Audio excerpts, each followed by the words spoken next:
Welcome to the Terrible Podcast with your hosts from SteelersDepot.com, where you can find all your latest and greatest Steelers news.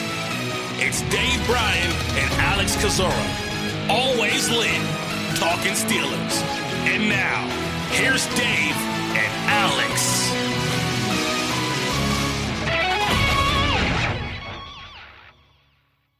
Welcome to the Terrible Podcast, Season 13, Episode 135. He's Dave Bryan. I'm Alex Kozora, SteelersDepot.com. Thanks for being back with us here this Friday, Steelers Nation. Dave, the Pittsburgh Steelers putting a bow on Week 1 of their OTAs with some new additions that should be joining the team fully officially starting next week, and one Markus Golden. And so we'll talk about that here in a moment, but happy first final week of OTAs wrapping up.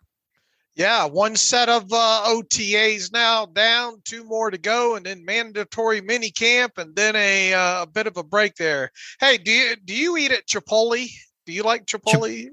Chipotle? Yeah, Chipotle is that how you say it? I think so. I occasionally, but I don't go there too often. Oh, okay. I've never Any been. reason? No, I just saw a commercial. I'm watching. You never been?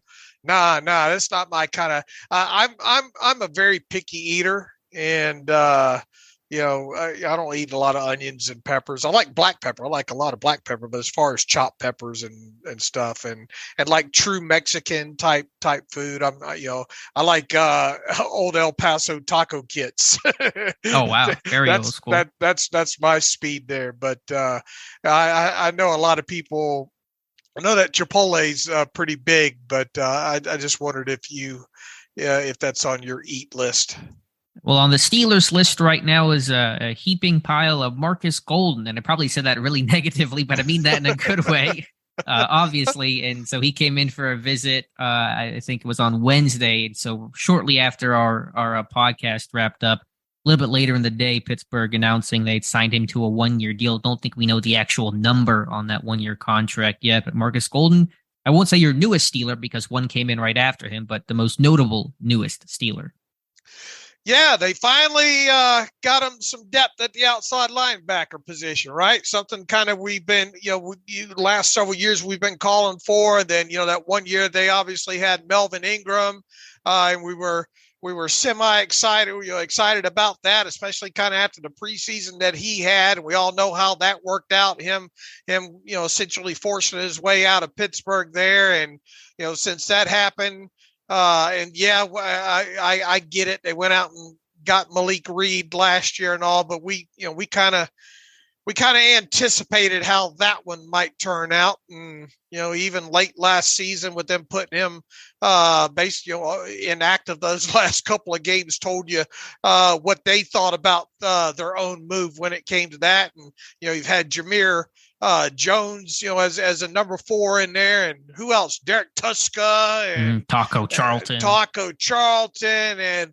I think you and I both, and probably so, a lot of our listeners as well too, thought, man, it sure. And yes, I get it that they drafted Nick Herbig and all like that, but I think the overarching thought was, man, it would be nice for them to get some experienced depth at outside linebacker on this team sooner rather than later, and they have done that now. And we talked a little bit about Markus Golden being scheduled to come in on the podcast the other day. That obviously happened, resulted in a one-year deal. We do not know the specifics of it yet.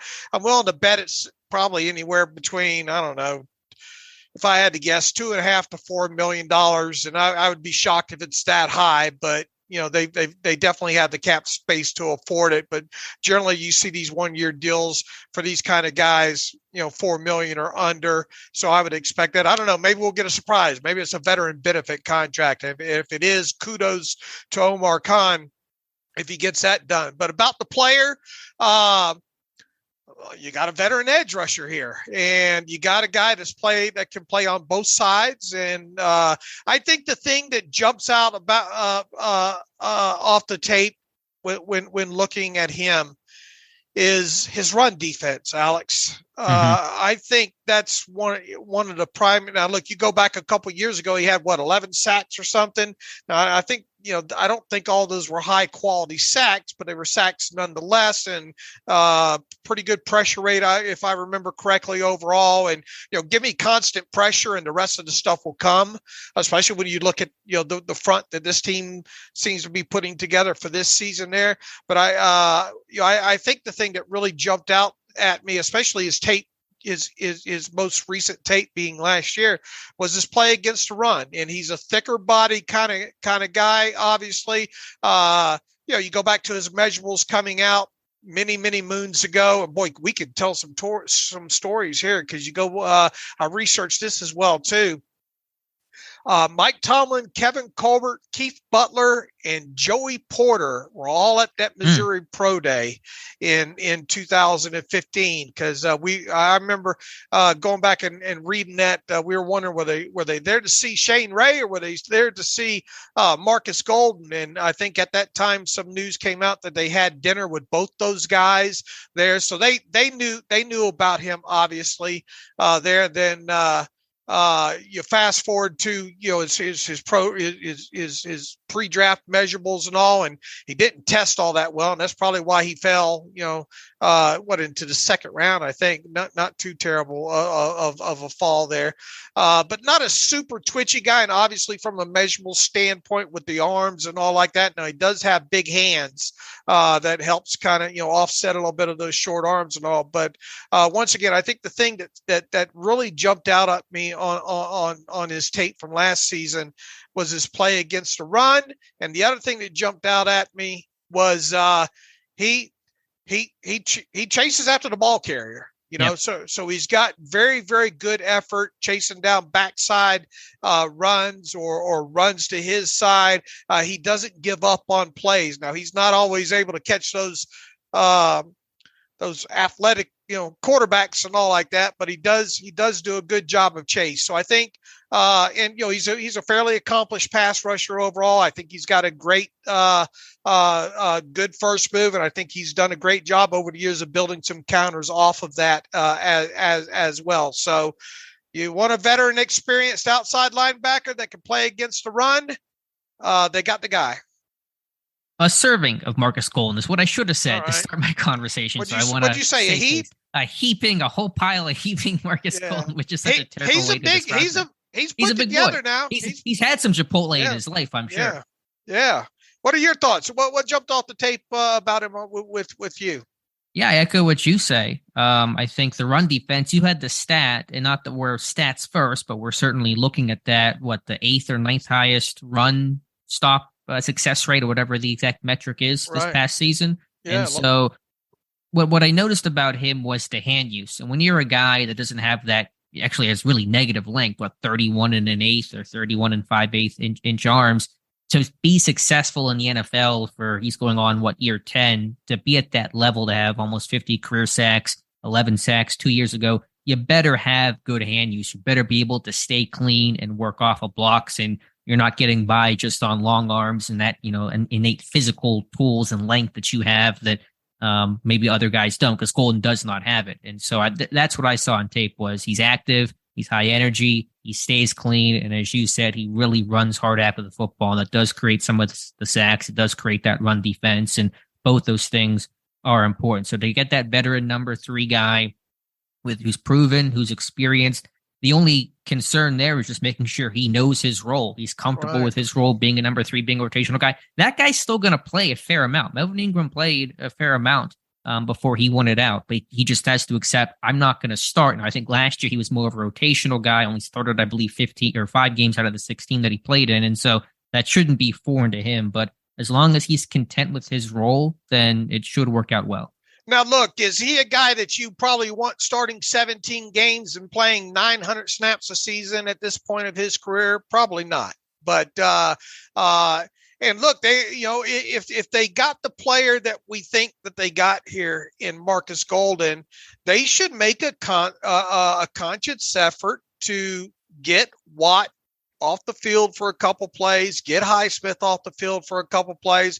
In other words, carve out kind of planned rotation as best as you can. Now, look, you're going to need a Mack truck to get TJ Watt off the field, But it would be for his own good, obviously, when it comes to that. And in Markus Golden's case, once again, you got a guy that's got experience playing on both sides and lining up either wide 9 or on in that way. I don't think you have to fear as much with we talked about his run defense, so he can be kind of an all situations type guy. You don't have to hide him or anything like that. And I think, assuming TJ Watt and both Alex Highsmith stay healthy, he's probably going to get a lot, especially in pass rush situations. He's probably going to get a lot of non-double teams, right? So he that's when I think he really would shine for the Steelers, is taking advantage of some one-on-one matchups out on the edge. Now, if you got in a situation where you lost one of your guys or lost Watt, and then the opposing offenses could decide whether or not they want to double who they want to pay more attention to at that point there. But I think as a rotational guy, he's an all downs kind of guy, and I think they need to make a conscious effort, whatever that looks like, to get Watt and Highsmith off the field for a couple snaps. I think I would disagree a bit on that point about needing to make a conscious effort to do that. I think that just comes naturally based on the flow of a game. When a guy's tired and gassed a bit, when you're on play 7 or 6 of a drive, then those guys tend to come out because they're just, sort of gassed. And so I think those opportunities... That could be your conscious effort then, to on extended drives.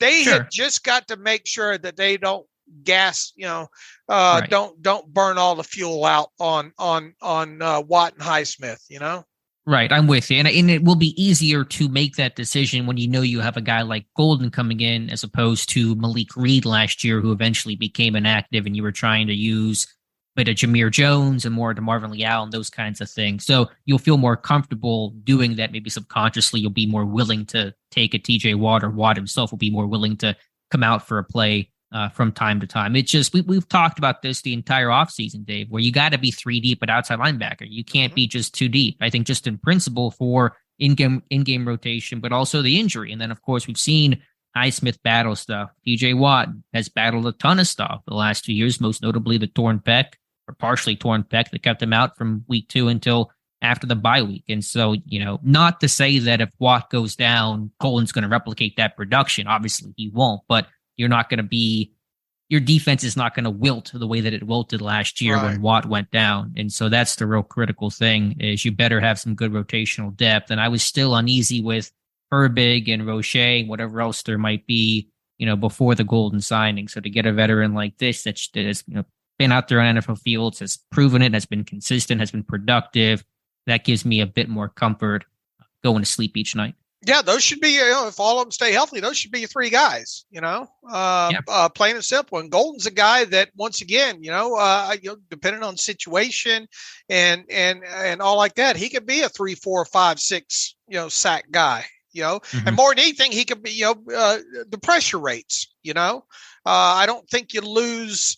I mean, obviously he's not going to start, unless there's an injury, but I don't think there's a huge drop off overall with what he could potentially provide you in pressure, especially when you consider, some snaps he'll probably be on the field opposite Watt. And of course, Watt's going to get some attention and once again set up some, probably some tasty one-on-one matchups and all like that as well too. So he's an experienced guy. This obviously isn't his first trip around the block. As you mentioned, he should be pretty in tune with how some sort of a rotational role is going to work with him. And I don't think he's a guy that screams when he comes into the game, let's run at him.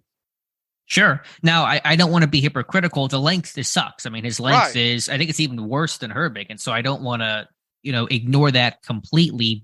But this is a guy that's proven he can win in the NFL despite that length. He's one of those outlier types. And so, and he's also a bigger guy than Herbig. He's stockier. The dude's like 260. Herbig is, 240. And he probably put on some weight to get to that number in the pre-draft process. So the length will still be an issue to some degree in the run game. But obviously, he's hung in the league long enough where you're not projecting that, you're seeing it on tape and you're seeing him overcome that over long stretches of time.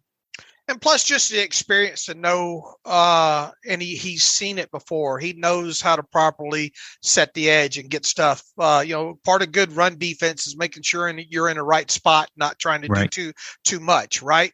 Exactly. You might not make the play, but what you did might create an opportunity for someone else to make the play. So just knowing, just seeing it and being in it all these years, he knows how already to read certain things and knows when to, how to set that edge and make sure things don't get on the outside of him, and get things turned inside. So that way, if he doesn't make the play, he's done his job. And if everybody else has done their job, there should be someone there to clean it up.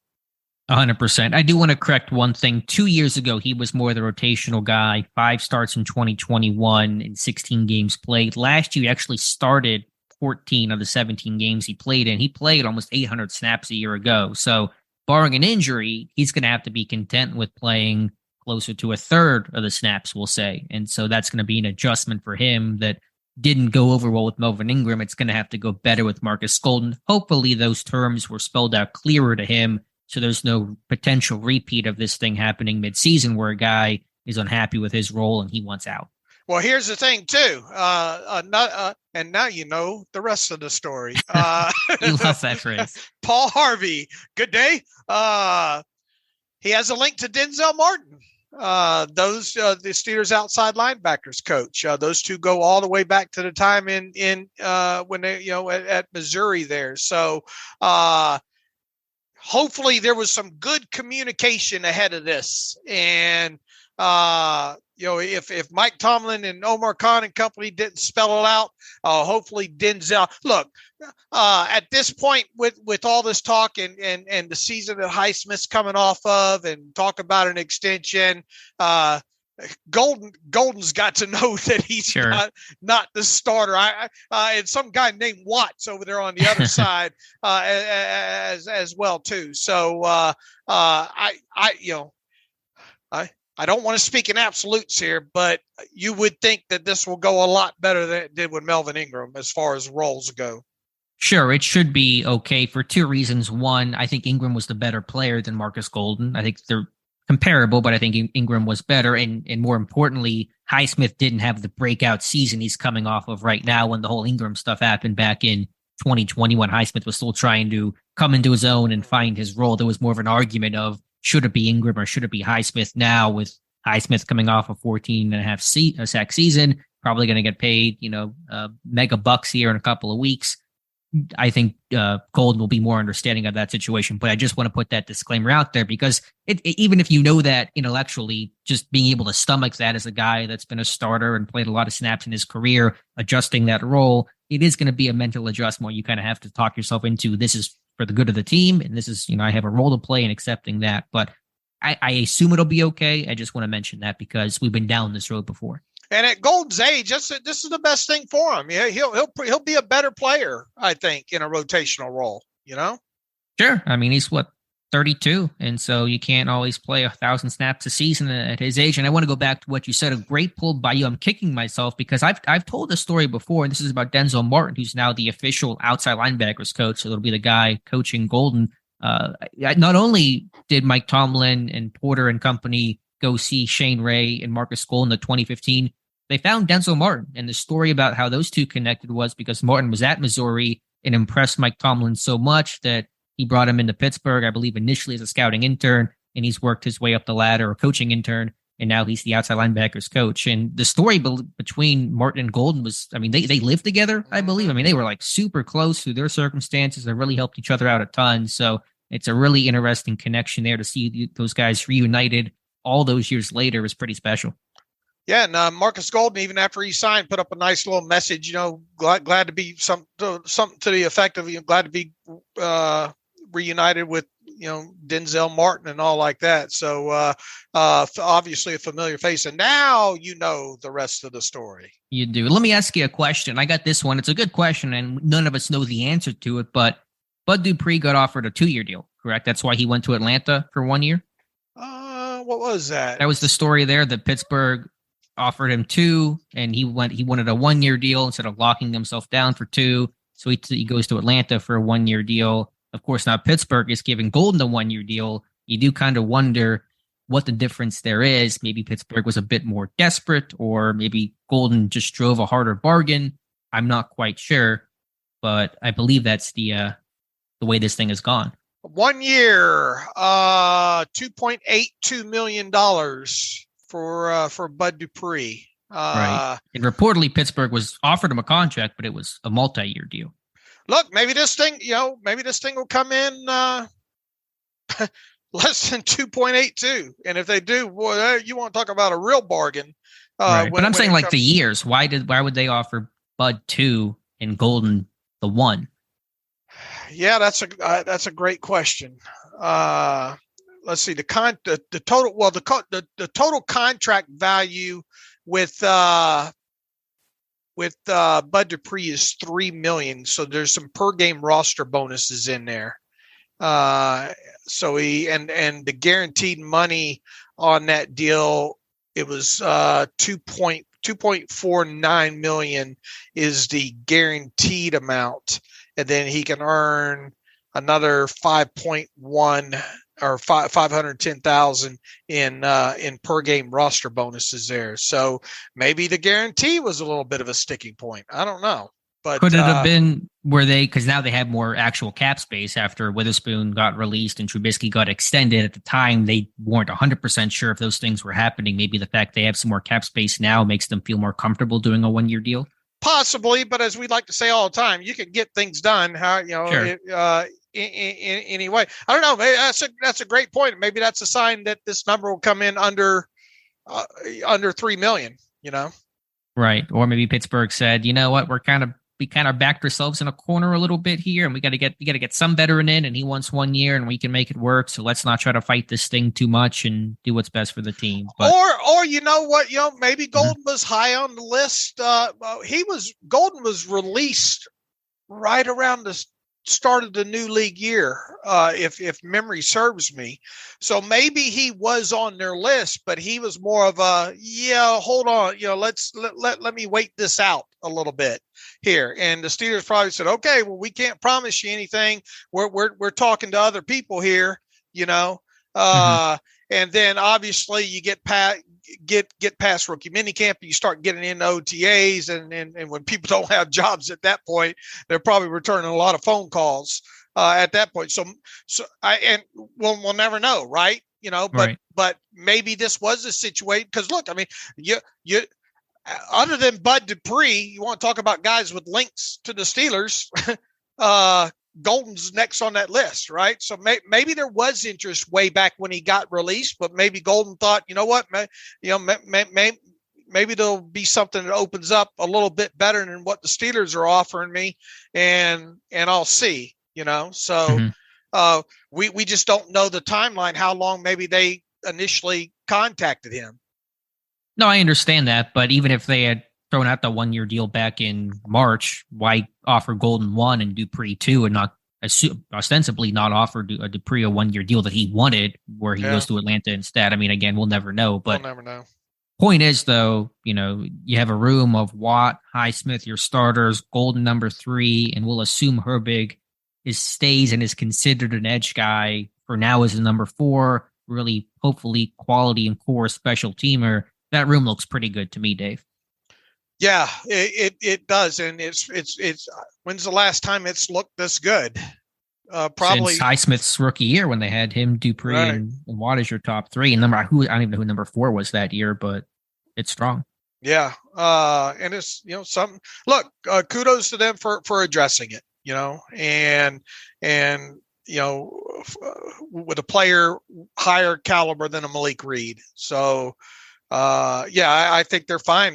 Keep those top 3 healthy, and they should be in pretty decent shape, I think, overall. And then, like you said, Herbig, I mean, you always like the bottom end of your inside and outside linebacker depth chart to be able to play special teams. So you can bring, assuming you want to at least see what Herbig might have as an edge guy. You can bring him along very, very, very slowly now and just let him cut his teeth as an active player on special teams. Right. And you also have Quincy Roche and David Perales for those guys to compete for maybe a number 5 spot or practice squad, but just young guys and Herbig, Roche, Perales to really, make each other better and push each other. So happy with that situation overall. Dave, let's play my favorite game of the offseason. Where in the world is DeMarvin Leal? What does this mean for Leal? Where does he go? It felt like maybe he was working a bit with the edge guys to start OTAs, then Golden gets signed. Maybe he's with a defensive lineman now. Maybe he's doing both. I can't say for sure, but what do you think the impact of the Golden signing is on DeMarvin Leal? Get to the cafeteria. Some 3 a.m. smoothies I think he's going to be digesting. Who was it? Kenny Pickett the other day talking about all the things that he had to do to kind of keep weight on and get those smoothies. Saying, just I don't care what you put in there, just load them up. I would see how much I could pack on him, man. At this point, I mean, it's hard to imagine now. I mean, if he's got it, you would think that he's more situationally still in the situational category is just what degree to what side, what position group. I mean, you got Golden now, so there's no reason if you had to take Watt or Highsmith on the field now, there's no reason to put Leal on. You'd put Golden on. So at that point, I would like to think that maybe we're looking at sub package rusher up front with your hand in the dirt. I guess my question is, whenever he plays in base defense and the team's base 3-4, does he have his hand up or his hand down? I would think hand down now at this point. That's where I'm leaning too, but obviously I want to get into camp. I just wonder if that's the best thing for him. I know that was their initial plan when they drafted him, was to bulk him up. That's how they used him last summer, but does he have the anchor to really sit? And I know that you're not two-gapping as much, but still point of attack type stuff. I don't know if that's ever going to be a strength of his game. So that's still my concern with him. But obviously when you bring in Golden and you have Herbig and some other edge guys and your D-line depth isn't the best in the world, logically it makes sense to go back to your plan A, your initial plan, and bulk this guy back up. Well, when he talked, didn't somebody talk to him at the start of OTAs just briefly? Or I know there hadn't been a lot written about him since then, but that'd be one. My first question, if I got around him, would be, how much do you weigh now? Right. I've been asking that all off season. I've gone back and forth because we really weren't sure how these rooms were shaping up. Yeah, and you go back to the combine and Omar Khan saying, well, we he would really say we like that versatility. He wouldn't lean either way there. Of course, you still had a lot of moves to go at that point there, but I would think the way that you get him on the field, if any, based on the way this roster sits right this moment, would be as a sub-package rusher. I think so too. I think, and again, had you used him as that kind of hybrid player, you used him last year, he was being used as that sub-package rusher and standing up on early downs. And so he was doing both. So for my contention of kind of keeping him in his role last year, would not to make him a full-time edge guy. It would be a part-time edge guy and then, slide inside and nickel and dime packages on third down, obvious pass situations. But we'll keep an eye on it. We'll keep watching for it. And certainly once I get out the training camp, it's like the first thing my eyes are going to is finding where number 98's at. I would venture to say something at this point has gone horribly wrong if he has to take a snap outside the tackle. But let me ask you this. Let's say, God forbid, you lose Highsmith or Watt for 6 weeks or 8 weeks. God. Now you have Golden, and we'll just say, I'm not going to put the jinx on either one of those guys individually. So one of Watt, Highsmith, and Golden, who's your number 3 at that point? Yeah, I guess we're going to have to watch and see what happens with Herbig here, right? You know? So in theory, if you kept Leal as that edge guy, you kick him back outside if somebody goes down. I know that's you're planning and waiting for an injury to happen that you hope doesn't, but just something to think about. We got another Ziggy Hood situation on our hands with just a little bit lesser weight. Oh, that one hit me in the gut. God, that would hurt, Dave. I think you're right about that because Ziggy didn't have that dilemma, but he was kind of that awkward fit where schematically he didn't fit. The Missouri guy himself, speaking of Missouri so much in this episode. So, yeah. Ziggy Hood, when he came out, he should have been a 3 tech, right?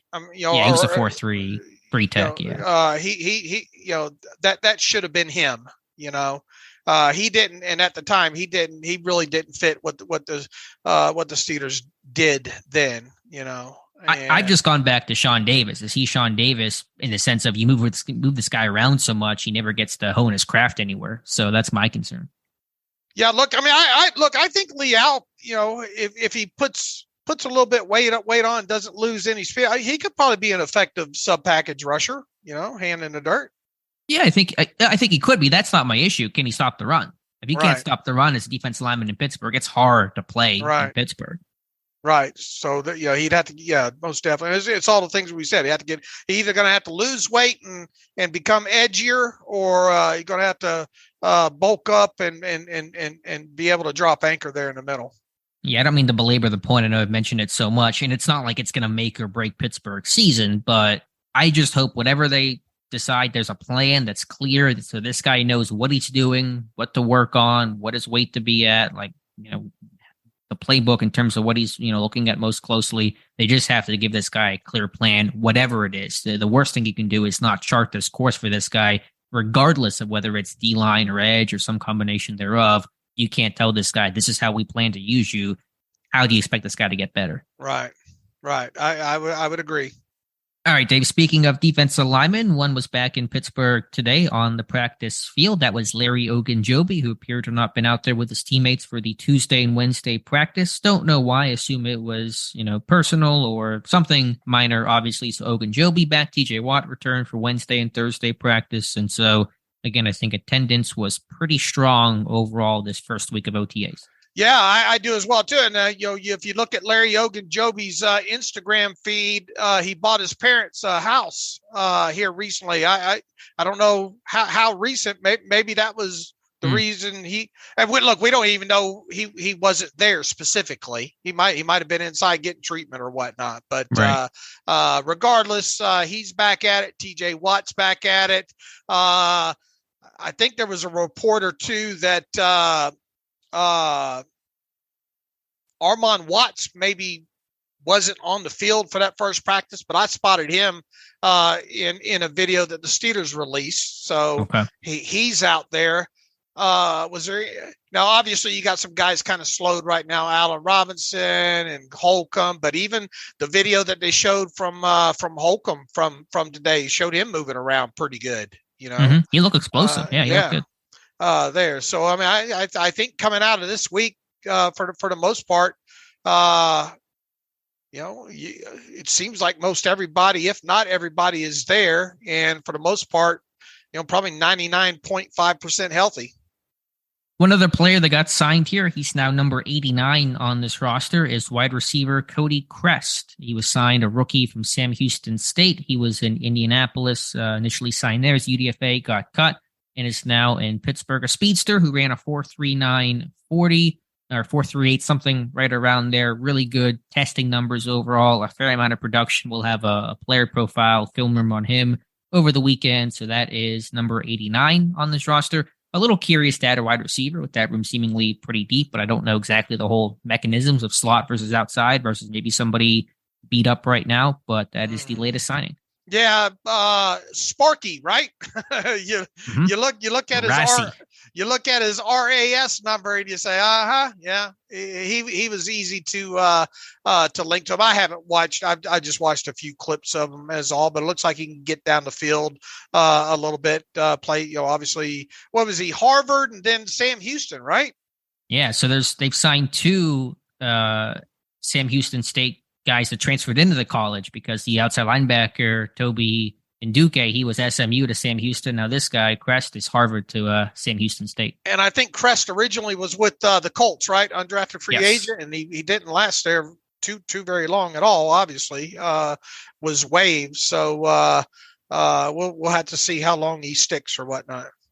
All right, Dave, what else is going on at OTAs? It's been a little bit quieter end of the week as it was compared to the start. In our conversation on Wednesday, Allen Robinson speaking about kind of his mentor role and said nice things about Kenny Pickett. TJ Watt, not a whole lot to say there.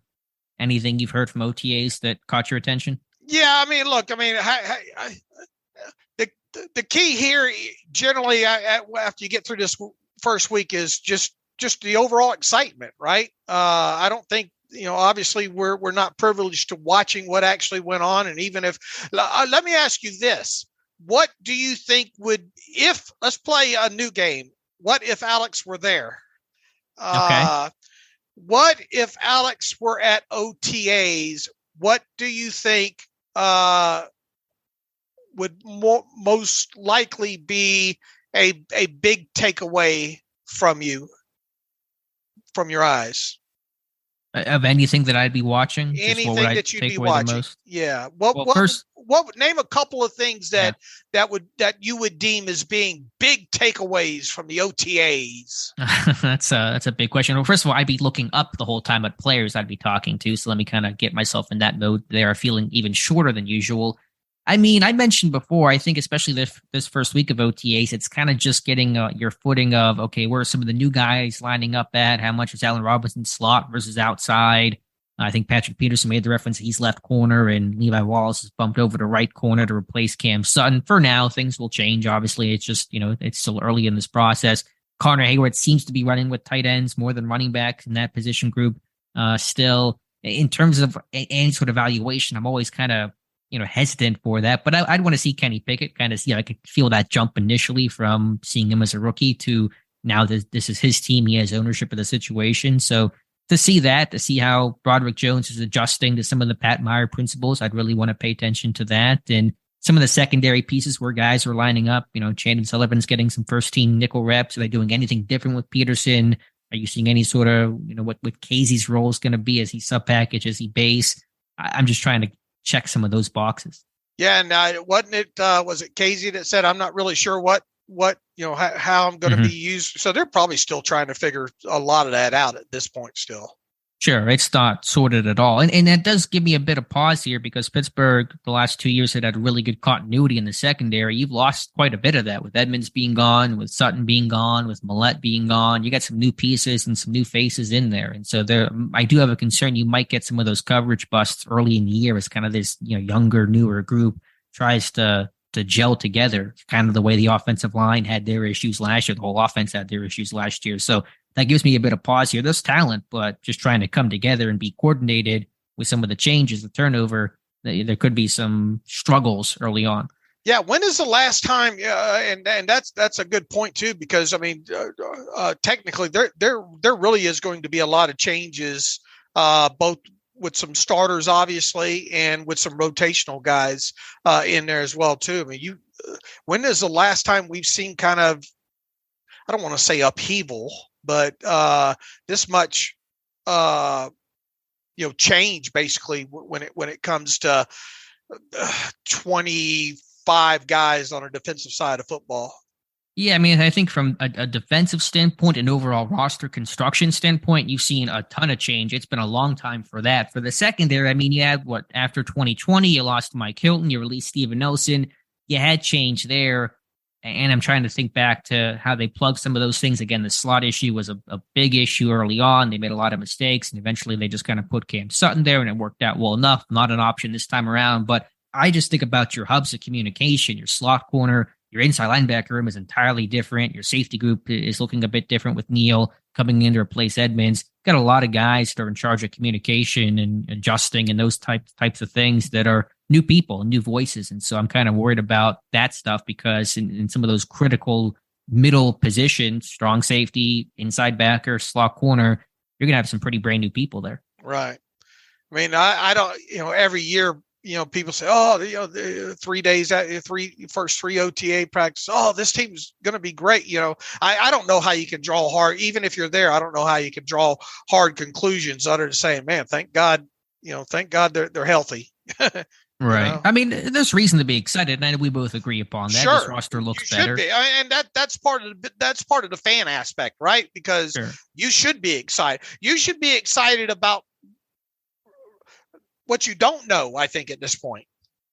Yeah, sometimes ignorance is bliss a little bit, and I think it's hope springs eternal. In May, everybody's undefeated, as Mike Tomlin joked on the Pat McAfee show last week, and so everybody feels good about their situation before it's the old Mike Tyson line: if everybody has a plan until they get punched in the mouth, until you're out there week one, and you gotta play from behind. You take a week one loss, then the sky's falling. So it's just kind of the general feel of things right now. Everybody's healthy, everybody's feeling good about their draft class, and so we'll see how long those good times roll as you get into September, October, et cetera. I think one of the things you would kind of look for at this time, in these early practices and moving on into the rest of the OTAs is not wasting snaps, right? Mental errors, and the quicker on both sides of the ball, the more valuable the bad snaps, the false starts, because they only have a limited amount of time out there, right? And they've got X amount that they want to try to get accomplished during each practice for the 10 OTA sessions and for the mandatory mini camp and all like that. So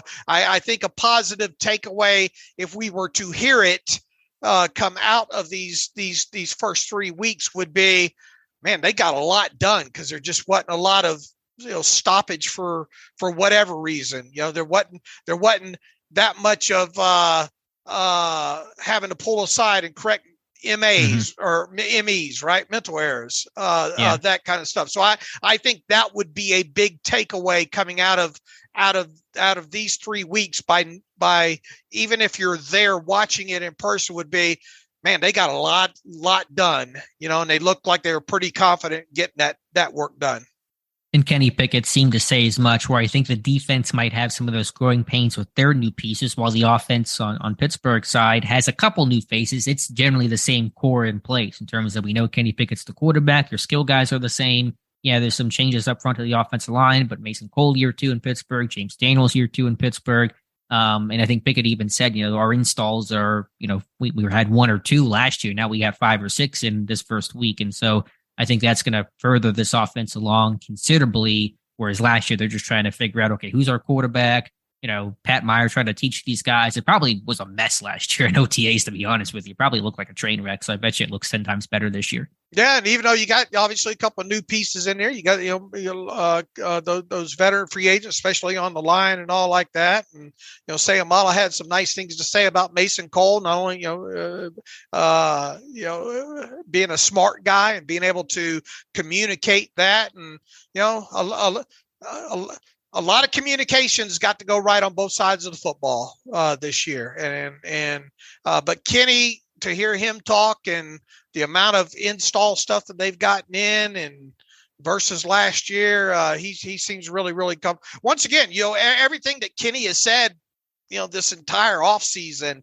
And then you go back to obviously him being able to get the guys together a couple of times, and there's not a thing not to like about everything that he's had to say throughout the offseason here. And one guy I want to shout out is Mason Cole at center. And Isaac Seumalo talked about him, I think, a little bit today. And, he likes what he's done. And Seumalo is going to be a good judge of good centers, because he's played next to one for a long time in Jason Kelsey. And I know this is a very small anecdotal evidence, but did you watch that episode of The Standard that Pittsburgh dropped Thursday night? It felt like in every scene, Mason Cole was there. Like when Tracy Morgan showed up, Mason Cole was there. When Broderick Jones got to Pittsburgh, Mason Cole was there. I don't know if that's planned or if that's just he happened to be there on those certain days or what. But every time that I saw somebody walk in that building in that video, I saw Mason Cole there to say hello. That little boy of his looks just like him too. That is Mason Cole's kid, without a doubt. There, go ahead and write his name down in one of those notebooks of yours there for a few years from now. But look, everything they've done, especially on the offensive side of the ball, screams that they've got to be a more productive offense this year. You obviously think that they're going to be able to, or want to be able to, play that bully ball, and then so much so that it'll set up situations for Kenny to be able to push the football down the field, and him be able to see and know when to take those shots. And hopefully we see a lot less too high type situations because the run is so good, and that the offense can start dictating more of what they want to do instead of reacting to what the defense does. Right. And Kenny Pickett made a reference to, I'm going to try to look to attack a bit more this year, just because if I'm getting the right look pre-snap, I feel more confident in what I'm seeing, what I'm getting, and to be able to execute. So there's encouraging signs there. One last thought. Say Amalo too. Interesting thing. He saw it too, and evidently the Eagles stayed pretty healthy on that offensive line last year too. And he knows, and he made a reference to it. He knows all the guys with the Steelers were pretty much healthy all season, and he made a reference to the Eagles too. But he said, "Look, that in so many words, he says that's a rarity. Mm-hmm. So, and that you're going to need 7, 8 guys to be next man up because just the odds are against you." Sure. I mean, Pittsburgh had all the same 5 guys start all 17 games last year. That's not going to happen again in 2023. If it does, I will happily be wrong about that, but I don't think I will be. One other quick thing. Boy, how bad would have things had been last year had they had lost a couple of guys for a couple of games? Yeah, I try not to think about if Jesse Davis or Trent Scott were playing too much, because it would have been even more problems for the Steelers offensive line, which certainly got better, and they benefited because they were able to be the same group intact and they grew together. I do want to mention. Go ahead. Yeah, I wanted to mention a really good point that I thought Josh Carney made on his recent terrible take. And I know these situations are a bit different, but obviously Kevin Dotson has lost his left guard job. Dan Moore Jr. certainly threatening to lose his left tackle job to Broderick Jones. To compare the responses between the two, where Dotson, seemed to take it on the chin, but seemed to be, yeah, whatever. If I'm done here, then I'm done here. Very much kind of checking out in terms of the answer that he gave. I don't want to say it's reflective of his work, but in terms of the way he presented it and framed it versus Dan Moore Jr., who was like, I'll do whatever this team says. I'm going to come in here and work. We're going to try to win this job.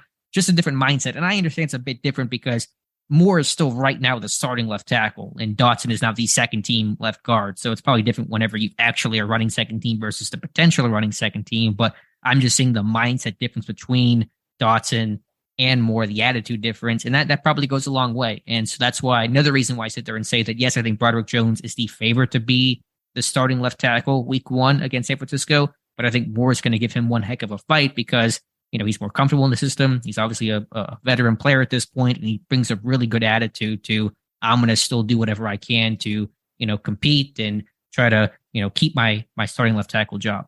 Right. And we talked a little bit about, Dotson's response the other day there. And I get being up front and all like that and saying what's on your mind. But there's sometimes I think, especially when you're still playing and you're in a situation as a guy like Dotson is, right? Just give the cliche. I'm just here to do my work and help the team and be the best player I can be. And it doesn't look good in a newspaper article, right? But I mean, to me, that way there's nobody can really twist it, Yeah. Again, I can appreciate Dotson's honesty, but just from the mindset, it felt like, Moore's still battling and Dotson's kind of just accepting his fate. And again, Dotson's not going to be starting this year. Moore could. And so I understand kind of the reality of it, but I guess more to the point of I just appreciate it. I think Moore's a really hard worker and a really mature guy that's, got thrown in the fire, rookie, left tackle starter. I think he's kind of, progressed and really got better the second half of last year. So just to say it's going to be fun to watch Moore and Jones battle this thing out because they're two, I think, guys that are pretty similar in terms of they're humble, they're hard worker, they put their head down, they get better. They're not really focused on, this is my competition and I must defeat him. It's let's get better and let's just, be the best person possible. Look, when Dotson, when they drafted Dotson, you go back and you watch those 50-something games at Louisiana Lafayette. I mean, there was a lot to get excited about on that tape. Did they do him a disservice by, the whole right guard to left guard kind of thing? Because didn't he play? I mean, it was every snap that he played in college at right guard. Mm-hmm. It was, but I mean, he eventually settled in the left guard. Look, his rookie tape, he was better at left guard than he was at right guard his first year. Okay. Well, I mean, I think it was a game against the Eagles that he looked pretty decent when he came into that game. I thought, was it the Eagles? in his. I think he played the Colts and had a good game against. It was at left guard, I believe, where he had a pretty good performance. Yeah, but there wasn't a game that he had to come in at right guard early on in his rookie season. He played both. He played both as rookie. Right. And look, there are some guys that can play in college and play, one position or one side their entire time, and they get to the NFL and they handle side switches, seemingly fine. But then you go, but I'll always remember the story Flozo Adams told years ago when he came over to the Steelers after being really a left tackle and talking about the muscle. We've got that on the site somewhere. If somebody wants to search that out, there's some of the quotes and how, and obviously he was, he had done it so long at that time, at that point, it was a muscle memory thing and all like that. So, is it a good question for like a 3 or 4 year guy, offensive lineman, a guard or a tackle that's had to play on both sides? I wonder what their mindset would be versus an older guy when it comes to, I played left tackle my entire career, and year 12 I'm having to make the switch to right tackle, and boy, is it a what? Sure. You see where I'm getting at there? I wonder if you talk to a guy 3 or 4 years in and say, a piece of cake, and maybe Dotson's one of those kind of guys that a little bit of struggling with getting over to that other side. Yeah, I don't want to be flippant and say, because some people say, it's just the other side. It's guard versus guard. It's the same. It's not. It is different. The way that you step, the way that you punch. Some guys are more right-hand dominant. Some guys are more left-hand dominant. TJ Watt says he likes some of his moves better on his current side, the left side than right. So I remember the late Tunchilkin saying that, he was better on one side than the other way, the way that he could punch. And so, yeah, I get that. But I don't think if Dotson would have had played the same number of snaps at right guard, I don't think his career would have been significantly different. I think he'd basically be in the same spot right now. I do have a bit of the quote here from Flozo Adams. This is on the media day in 2011. Quote, good Lord, how old was I? 2011, yeah, it was a while ago. It was a challenge. I had some trouble adjusting with it and learning the scheme in the beginning, but I just stuck with it. I don't have the exact quote, but I have written here, and I remember the phrase that he compared it to, like writing with your other hand, your non-dominant hand. And so, but I think also to the point that you made, when you're Adams and you're 10 plus years in the league and then you flip, then it's even harder because you're so ingrained with it for so long that it's like learning a language. The older that you are, the later that you do it, the harder that it is to do. And so I think, I know Dotson was a right guard his whole college career, but he's been a left guard for a long time now, going into year 4. I don't want to necessarily say that that's the reason why he struggled. Right. And I'm not saying it is either, but I would be curious how maybe the confidence, I wonder how it would have went, I guess is what I'm trying to say. Yeah, I think the issue with him's been the penalties and above the neck type stuff. And I don't think those things would have been that much different had he been a right guard his entire NFL career. And he was more of a mauler, right? Yeah. Oh, yeah. Yeah, he was a run blocker. Coming out, so, but anyway, yeah. Look, I mean, I'm rooting for him. I just have a feeling that it's going to end up with him somewhere else. And I've thought that all off season, but I mean, could they do worse having an experienced guy in him as a backup? I mean, at least he's got the experience and all, right? Yeah, the question is he the backup to the backup? Because Nate Herbig, I think, is going to be your backup left and right guard. So, I mean, if Dotson, you couldn't trade him and you kept him as your 8th or 9th offensive lineman, I mean, you're okay with that because if you had to turn to him, I mean, you got an experienced guy. You're probably the best 9th offensive lineman in football. But I think he probably is still on his way out in some form or fashion. Again, trading him for a day 3 pick in the summer makes the most amount of sense. I kind of envision him being on that offensive line, a starter by now, moving forward into his, 3rd year now? Dotson? Yeah. Yeah, I mean, 4th year, right? The last year of his rookie contract. Fourth year. But, yeah, I mean, he's a talented guy. Like, I don't want to dog him too much. I think the guy's got talent. I said last year, he's the most frustrating player to watch, not because he's bad. That wouldn't be frustrating. It would just be he's bad, but he's so inconsistent and know how good he can be. And just some of the mental mistakes have been a headache. I kind of envisioned when he was drafted us getting to this point in his career and him being, the starting right guard, to be honest with you. Yeah, it was the right tackle of that line, Robert Hunt, that became. Is he still starting out there in, I think, Miami? I mean, it was him and Dotson were the two guys playing next to each other that year. What did Hunt do last year? He's been a starter last year, and I don't know how well he played, but I think Robert Hunt's been the better Raging Cajun. Mm-hmm.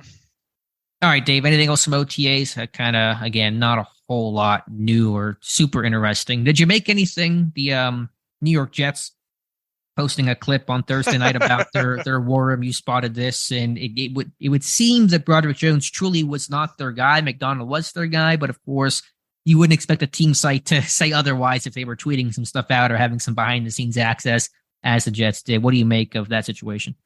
I mean, unless there's some crafty editing going on or whatnot, it sure makes it seem like Will McDonald was their guy. Yeah, I mean, because it's at one point, Joe Douglas, the GM of the Jets, asked Carr, I think his name's Sean Carr, the director of college scouting, like your rankings of McDonald versus Michael Mayer, the tight end from Notre Dame, and Broderick Jones. And Carr said McDonald, Mayer, Jones. And so I assume that's how they had that thing ranked. Yeah, and I'm embarrassed to admit my mind immediately went to, well, what would what would have happened had they not traded up and been able to keep the picks? Your mind instantly goes there, but there's no sense in it going there at this point. But it does make you wonder how things would have transpired had they stayed put and still got their guy. And it sounds like there's a good, I mean, because Van Ness wasn't, didn't Van Ness, where did Van Ness go? Did he go? I thought he went after, but I don't know for sure in terms of where he went. So he went before, 13 to Green Bay. Okay. So that was with the pick in the Rodgers deal. And who did the Patriots end up taking after moving back? Christian Gonzalez, the corner from Oregon. All right. And odds are that they were fine with that, right? Seemed to be, yeah. So yeah, we'll never know for sure, but based on the video and the other component of that was Douglas basically predicting the Pittsburgh would trade up with New England to take Broderick Jones. He didn't seem too concerned about that. So if he really wanted Jones as his guy, it didn't seem like he was worried about potentially losing him, and he was well aware that someone may move up to go get Broderick Jones. Right. It didn't look like they were active trying to jump ahead to, I guess it would have been, if they couldn't have done a deal with the Patriots, they would have had to jump up to Green Bay, right? To get that pick back. That's a constant awkward conversation. But yeah, I mean, I guess so. I mean, again, I would not expect that to be in the final version of that, had that been the case, but we'll just, I guess, take that for look. And once again, it's shame on me for bringing up the what if and all like that. As I've said countless times now, when it comes to especially trading up in the first round to get a guy, if you show the conviction to go up however much or whatnot to get a guy, go get him. Kudos to you. Yeah. Point is, Broderick Jones is a Steeler. That's all that really matters, regardless of who might have taken him, how things would have looked differently. Doesn't really matter. Jones is a Steeler, and that's all how we'll evaluate him from now on. That should quiet the rest of that stuff that's been floating around, or unless somebody's got a tinfoil hat that matches mine, I guess. But yeah, I'm sure somebody does. But anyway, one other piece of news here. You say mine's not one of a kind?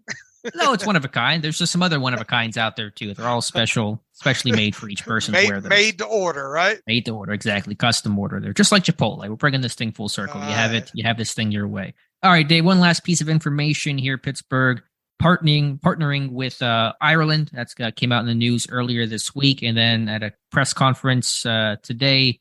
And I'm losing track of the Rooneys, but Dan Rooney, who I guess works in kind of a marketing type role for the Pittsburgh Steelers, he said basically something to the effect of that we would love to have and aspire to have the Steelers play in Ireland one day. They did actually back in '97. That a preseason game, I think, against Chicago, where they played in Ireland. And so the goal is to one day go back there, and with this expansion in terms of really tapping that market, maybe that happens sometime in the future. I tell you what, at this point right now, it sure feels like the Steelers are going to play a regular season game in 2024 in either Mexico or Ireland. Yeah, my bet's still on Mexico, but I think they're playing internationally somewhere. Yeah, I think they're playing. They're starting to get the seeds planted pretty good over there in Ireland for, I don't know, 26.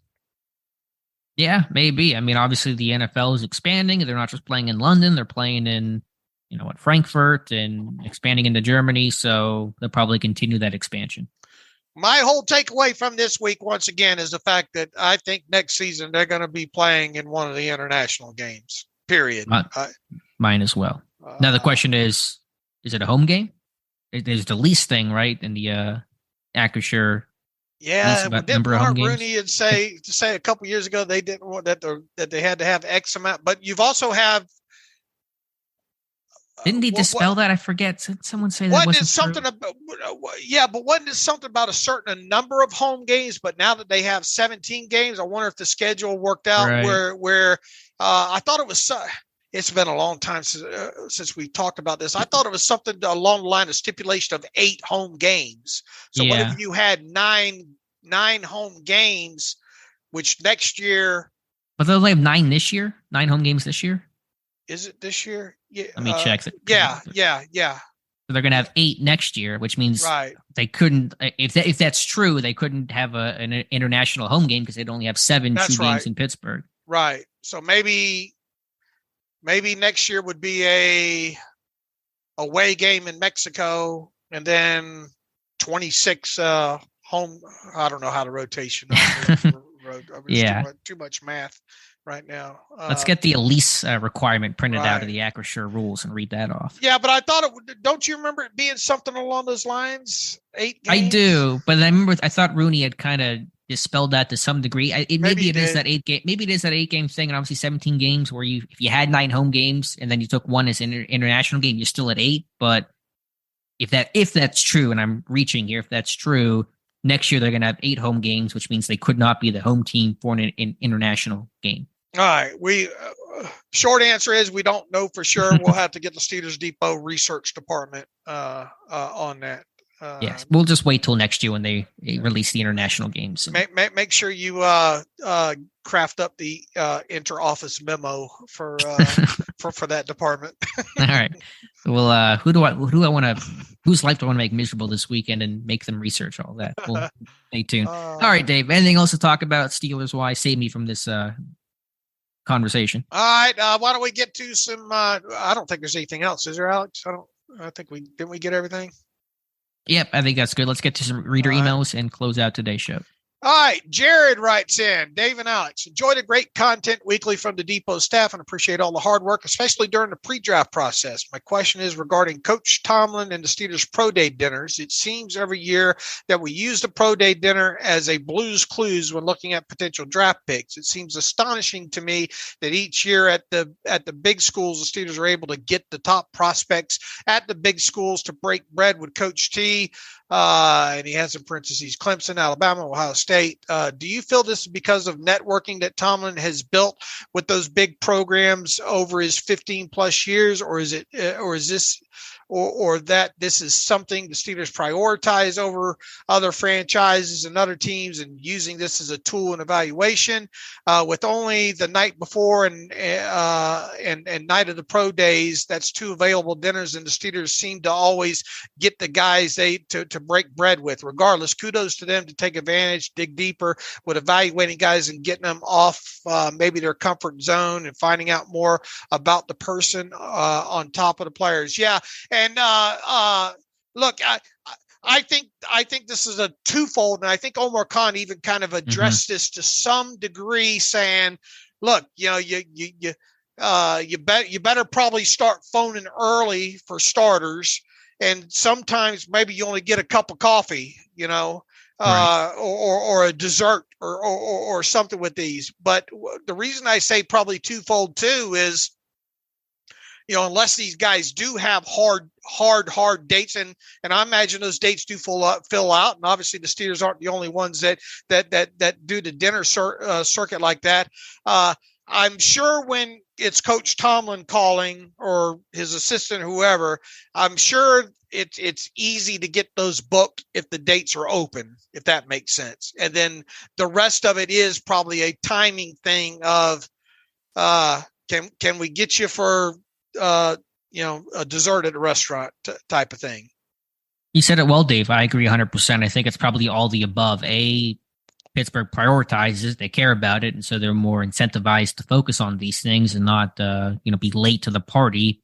B, as you said, apparently the way that it kind of works is you have to basically sign up for time slots, and it's kind of a first come, first serve, and condomited. They don't always get to talk to guys, but it seems like they get to most of the time, the big names at least. And then C, I think as mentioned as well, sometimes you're getting an appetizer, sometimes you're getting to actually sit down and have dinner. So often on these pro day dinners, a guy he could have 3 in one night and have an appetizer with one Sign team. me up.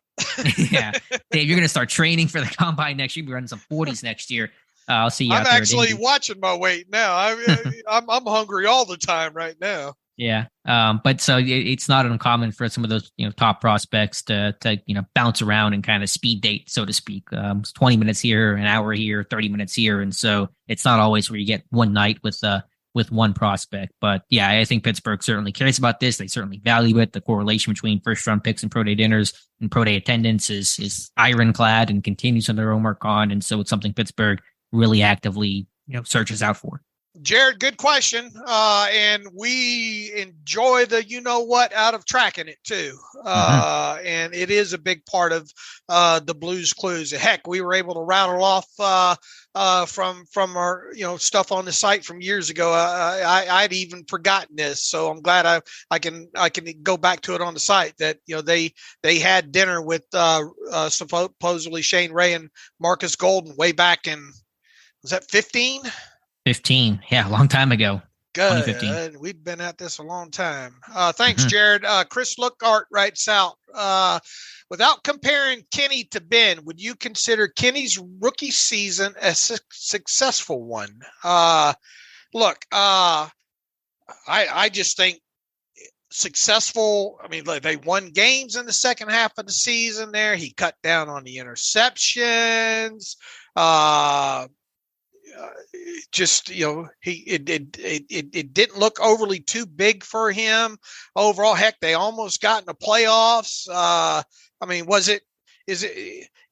Was it Ben Roethlisberger's rookie season? No, but I mean, different offense asking, and Ben, obviously they found out real quick that guy could make Ben plays, no. Oh, good job. Good play. And look, I mean, Kenny at the end of the season, had a couple of those in his resume, had a couple of what they call either,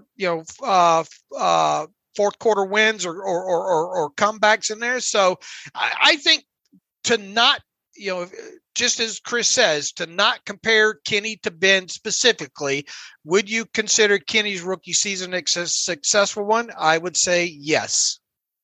I would agree. And I use one word to judge that: progression.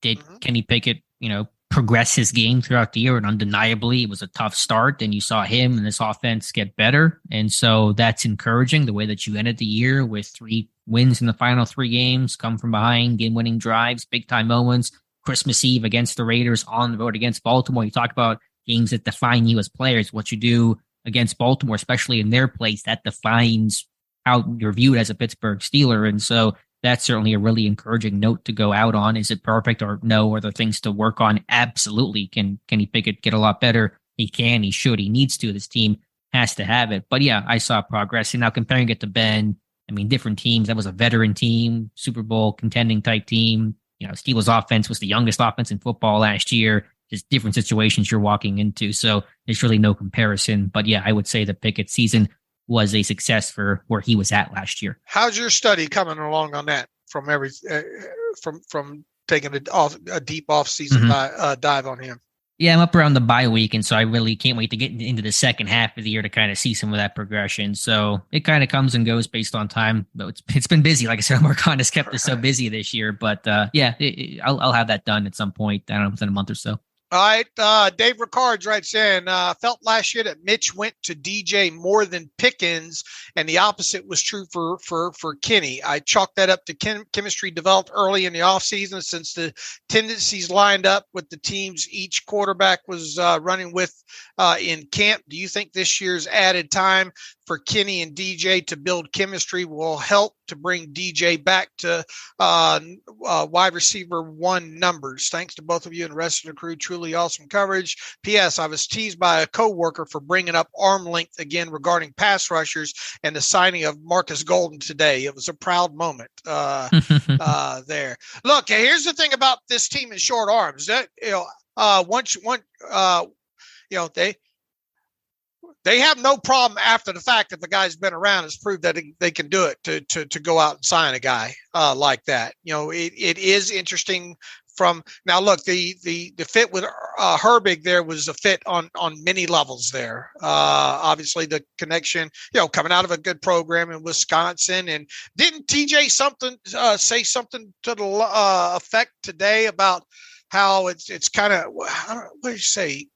Did you say cookie cutter, or I forget how he phrased it, but a lot of what Wisconsin does on defensive side of football translates real well to what the Steelers do. So that makes the process of evaluation, because you've seen a guy do what you are going to ask him to do. That makes part of the process a lot easier, or the evaluation a lot easier there. Now might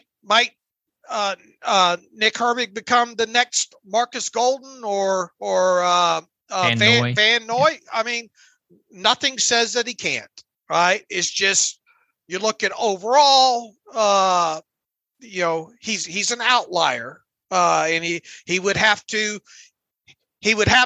be in the conversations 3 or 4 years from, or 2, 3, 4 years from now, being, well, you know what? This is the next Van Noy, the next Markus Golden, because there's that few of guys that have actually been able to do that, kind of thing. So, and we obviously look at the historical and things the Steelers have done in the past and all like that.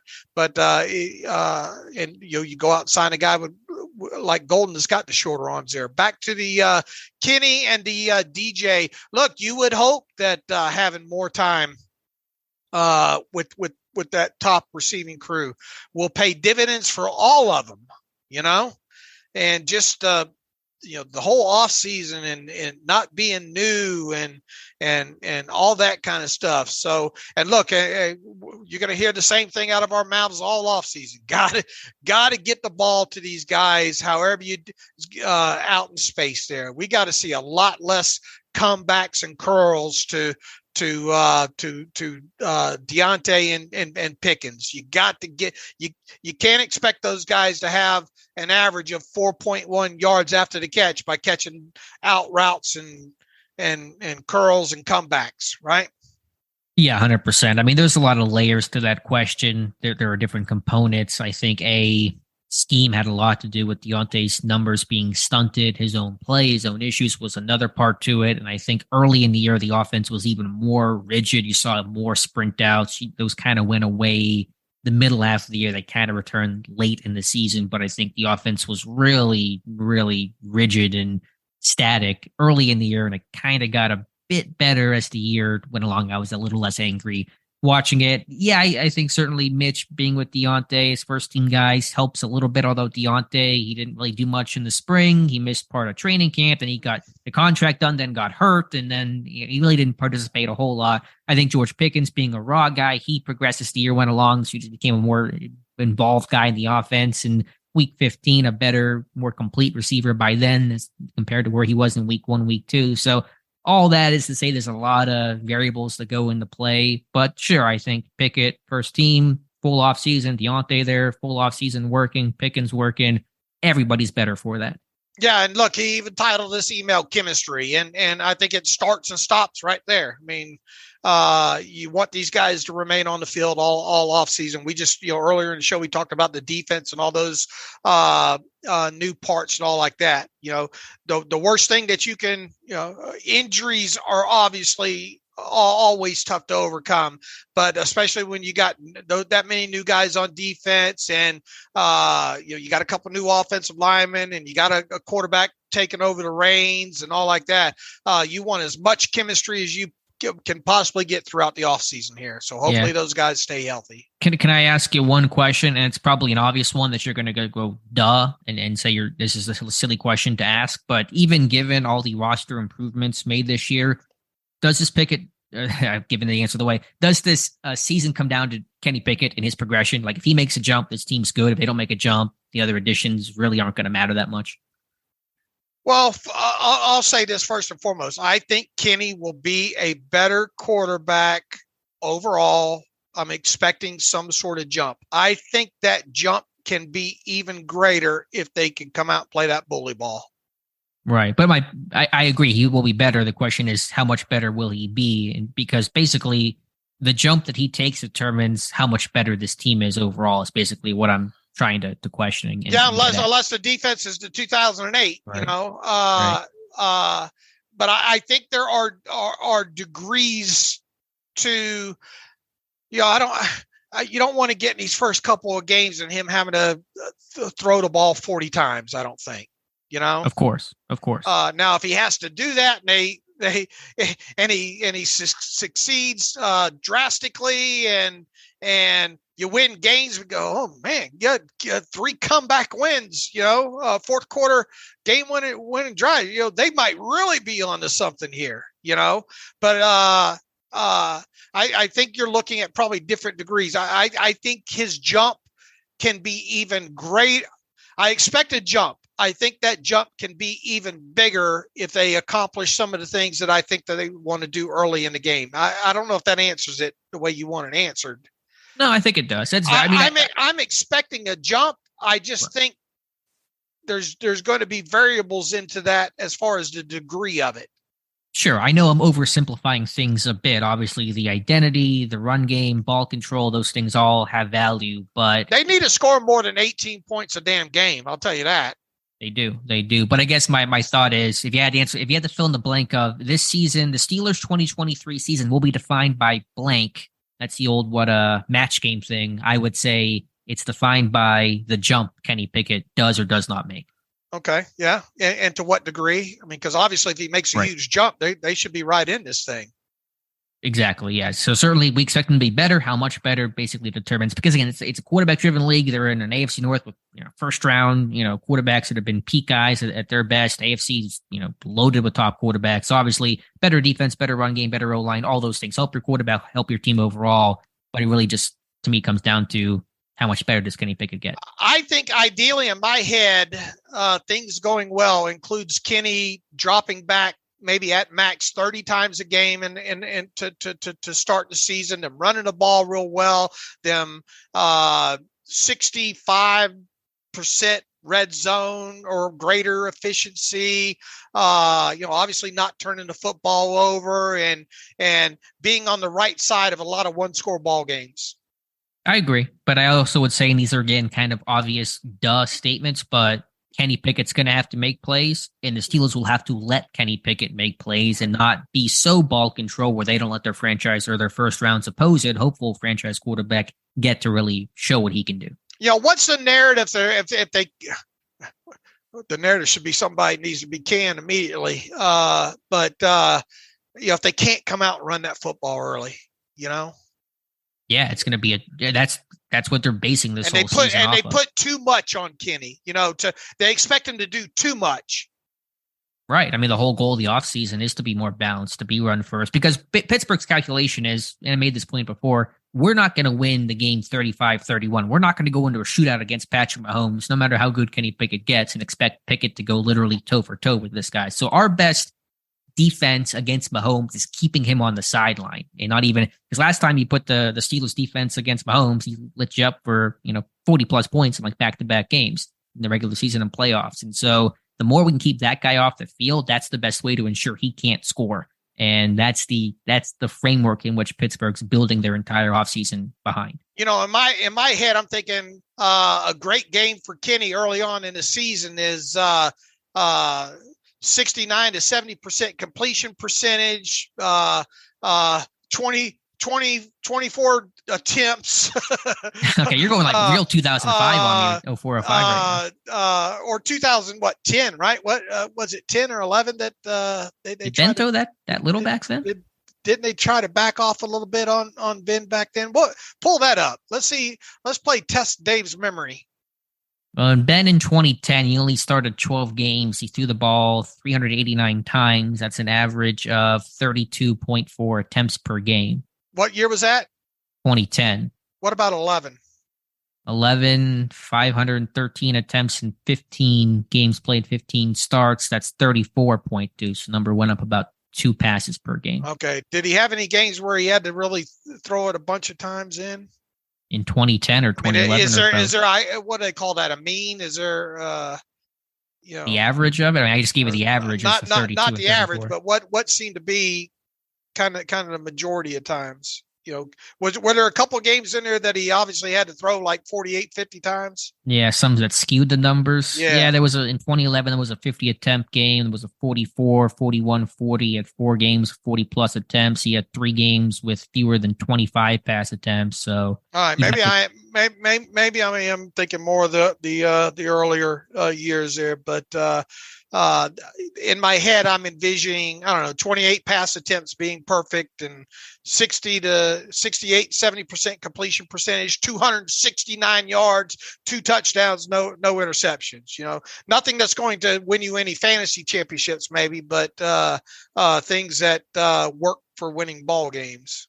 Yeah, and I think that's obviously ideal because that means your run game's working well. You're sitting on leash. You're not playing from behind. So if you told me that was the stat line, sign me up because I think the circumstantial evidence is things are probably going really well overall. But I just don't want them to think that they can't trust Pickett to make some plays because why make him your first round pick? Why make him the first quarterback taken in the 2022 NFL draft? So obviously, run first. That's going to be a sticking point, but make sure the training wheels have to come off of Kenny Pickett. He's got to be able to hot route. He's got to be able to throw the ball deep. You got to get those explosive plays that I know you love so much, and those things still have to happen.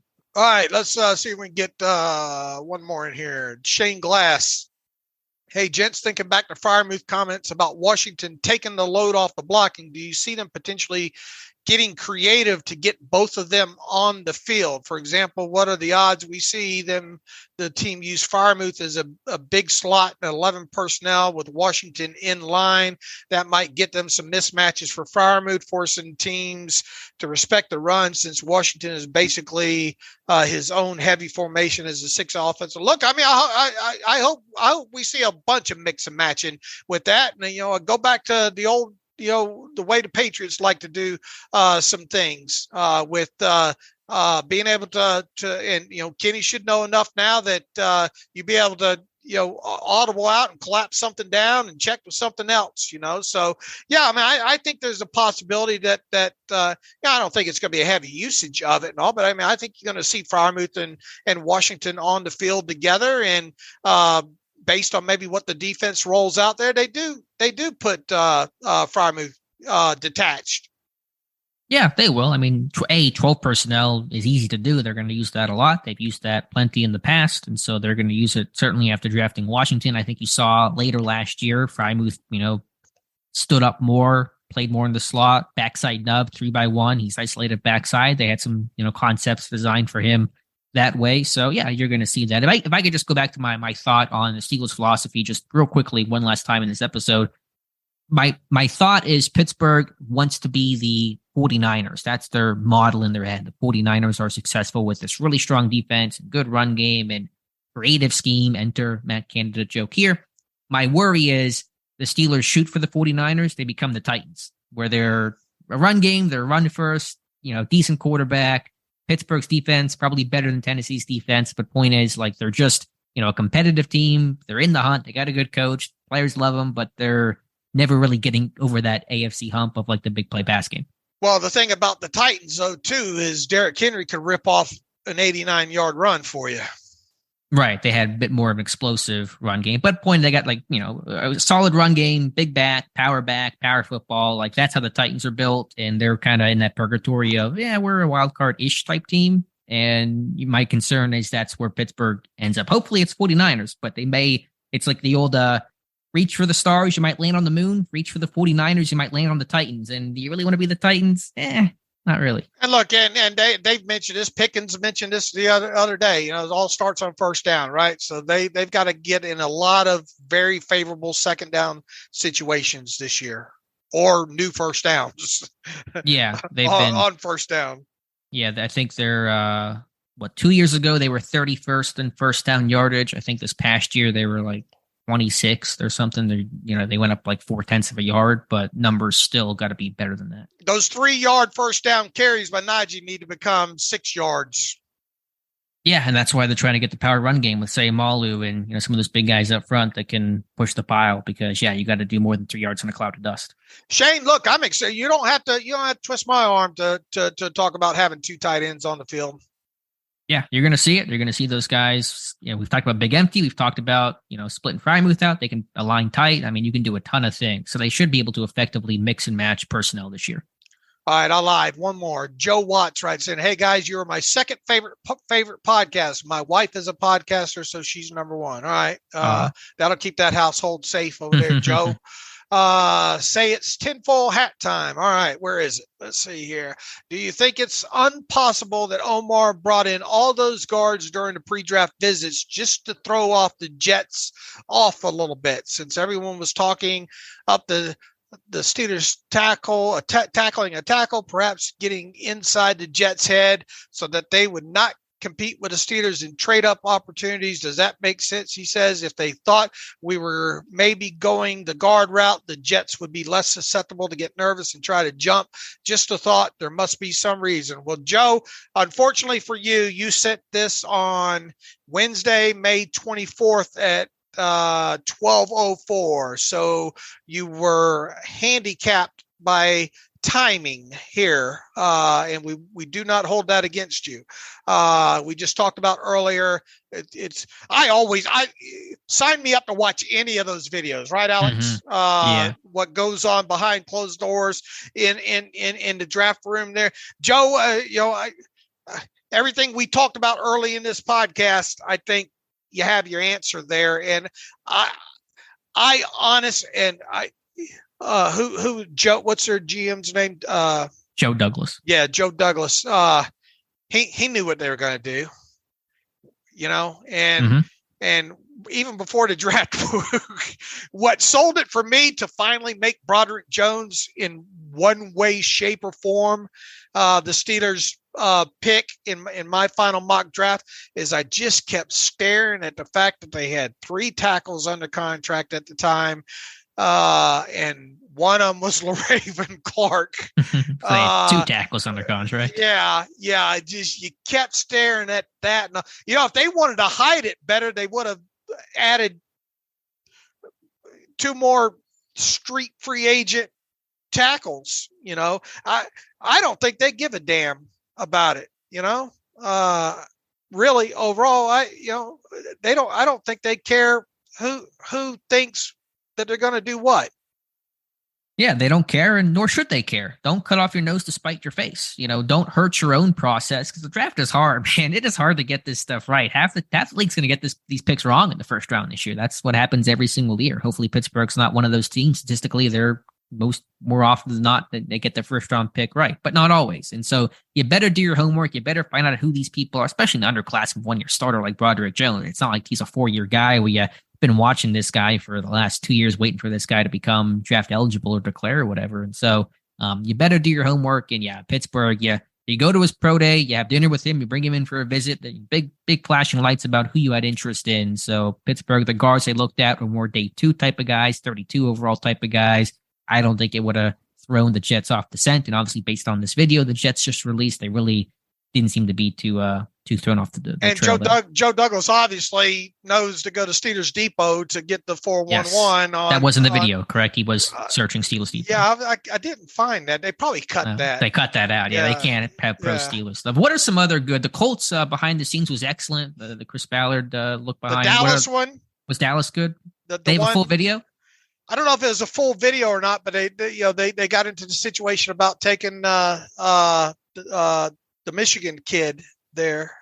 Oh, yeah. And then they had the Deuce Vaughn where his dad called him. But they didn't do like a whole video because this Jets video seems to be pretty in-depth. Yeah, I've seen a few of them, and I can't remember all of them. Did the Lions do one? Or they just maybe showed some clips of the Lions. Yeah.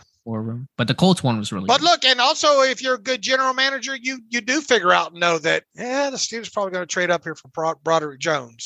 So good on him, on that. But I think overall the Steelers have a plan to get, a certain amount of guys. Because look, as we are, I guarantee you, was it 4 years from now, 5 years from now, we're going to be back talking about one or two of these guys that they brought in for a visit or were at the pro day or something like that, because that's the way they work. Let's call our shot. Let's do it right now. Who do you think of the pro day visits? Let me pull up the list here. Pull them up here. Let me see if I can. Where do we have this? This is on the. This is sticky to the site. This is next level. If we hit one of these, you know what I mean? Where do we have the? What's the title of our visit post? Is it a tracker?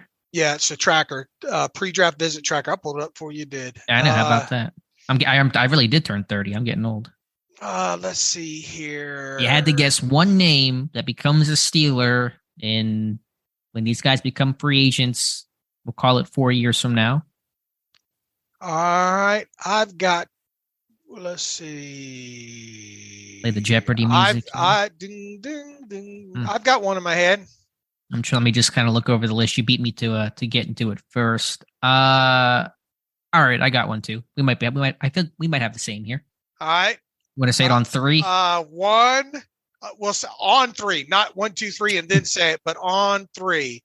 Okay. 1, 2, 3. Brian John Michael Brzee. Schmitz. Oh, okay. John Michael Schmitz. I like that one a lot. Yeah, I went Brian Brzee. Okay. Okay. Yeah, any reason for Schmitz? You know how sinners are sometimes, Yeah. Is he a bit older though? Isn't he a bit older? Yeah, he's a little bit older, but I mean, I I could probably see it. Yeah. Okay. I think Brezee's going to be 25, 26 whenever he's on his second contract. I could see that. Let's see who else on here might circle back. If it's let's see. Although Brezee's a first round pick, so there's a whole 5th year option thing I guess to consider. But I assume in this scenario, maybe it doesn't work out. His option gets declined. That's the thing Pittsburgh, I think, would gravitate towards. Where did Daniel Scott end up going? He went later. He went later than I thought. I think because he's like 25. He's an older prospect. Yeah. But where did he go? The Colts. He's in Indy. Could Carl Brooks end up being a guy like not get re-upped and become an unrestricted free agent that catches their eye? Yeah, I mean, it would make sense. I mean, hey, Cam Hayward isn't a Steeler 4 years from now, so looking for his replacement will be a conversation maybe around that time. All right. So there's, I don't know, Chandler Zavala might be an interesting one. I thought about that one too. Yeah, it's a good one.